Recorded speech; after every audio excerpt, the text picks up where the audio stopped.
Alright, it looks like we cut the grass right before the rain began, so we live to see another day. Okay, one of the things I'm going to show you today is how I feed my dogs. I feed my dogs raw food. It's a great way to establish the hierarchy of the pack, and they love it on top of that. So let me show you what I have here.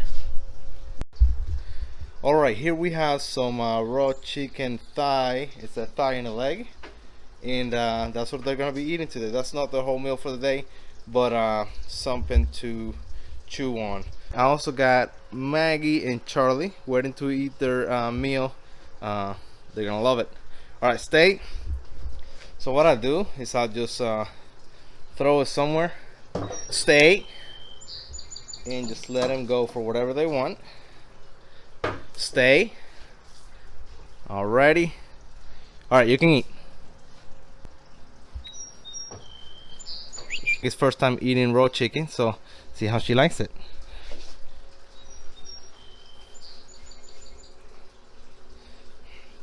Alright, Maggie keeps wanting to get Charlie's piece. He's not having it. So anyway, like I said, this is her first time eating raw chicken. She's 4 months now, about 16 weeks, so I feel like she can handle the bone now. Contrary to popular belief, chicken bones are good for your dogs. Raw chicken bones are good.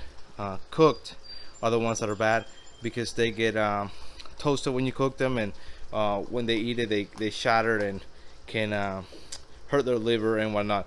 But raw chicken bones and meat, as a matter of fact, are good for your dogs. As you can see, my dogs with Charlie, they have clean teeth. They're pretty white, and I never brush their teeth. They brush their teeth by eating the bone and chewing on it. Also, this is a good time to prevent food aggression on your dog, especially when they're puppies. What you want to do is when they're eating, you want to pet them. You want to pet their face and their body and everything, and make sure they're comfortable with you petting them. I've done this with Maggie since we got her, so she's pretty much great with it by now. And then same thing with Charlie. Charlie's 4 years old. He's a male dog, and he's got no problem with me touching his face or anything. No gurn or nothing. And that's what you want. Last thing you want is for you or your child or anybody in your family to pet your dog or walk by your dog while they're eating and get hurt. Maggie's loving it. She's not quite sure what to do with it, but she's loving it. If you have any questions about raw food and what to feed your dog, I'm no expert, so I'm gonna put a link in the description to Chad's channel. I think it's Airborne 508, something like that. I'm gonna put a link in the description. You can check out his channel. He's got several dogs. He has worked for many years developing the bulldog back to where it was in its former days, an athletic dog with not a lot of health problems.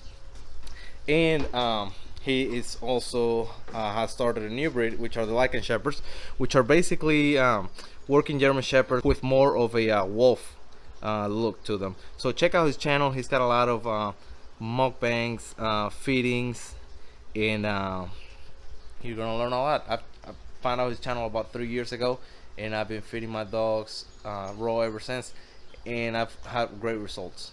No health issues, not one, honestly. Their teeth look great, their fur looks great, and they don't get overweight. Also, raw food is not as expensive as you may think. It's actually cheaper to feed raw than feeding your dog any like good brand of dog food. A good brand of dog food, Pro Plan, is I think it's about $40 for 38 bags or something like that. In the chicken, I can get it at Walmart or Kroger. I can get it for $5 per 20 pounds or something like that, which is just a lot more food for your money.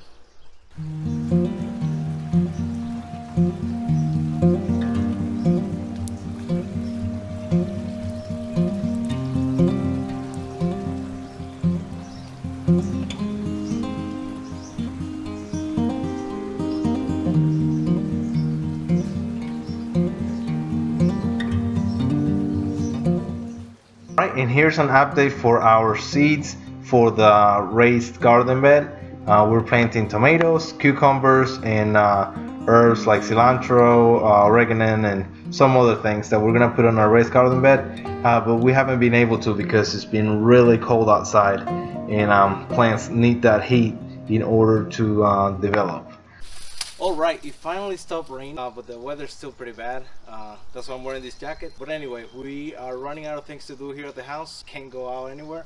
So I saw this birdhouse that we have in the back, and it's pretty beat up. So we're gonna take that one out and put a new one in. Usually this bush covers the whole thing, but it hasn't grown up to its full potential. It will in a couple of weeks, so it is now or never to take this house out. So let's do it.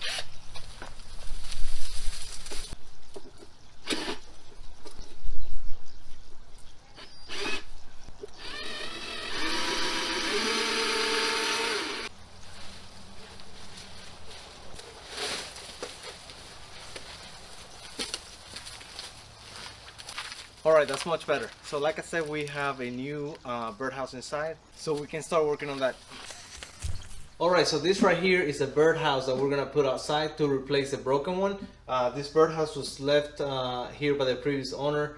I just now noticed it, and since we don't have anything to do with our time, that's our next project. We're gonna paint it and then put it outside. To paint it, we're gonna use some of the leftover paint that we've had from the house and the deck and everything else. So everything we're using in this project, we're not spending any money, but rather getting rid of things that are occupying space. So thumbs up for that.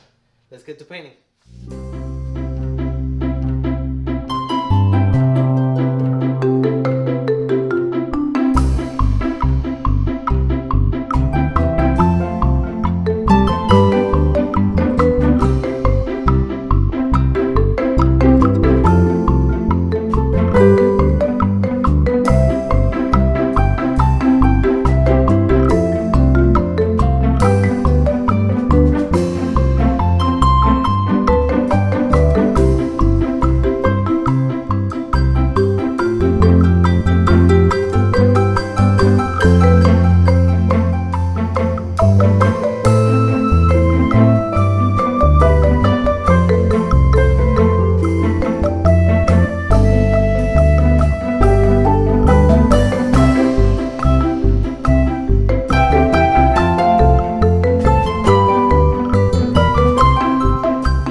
Alright, and that is gonna be all for today. I hope you guys are staying inside and staying safe. Thank you so much for watching, and tuning in to our next video.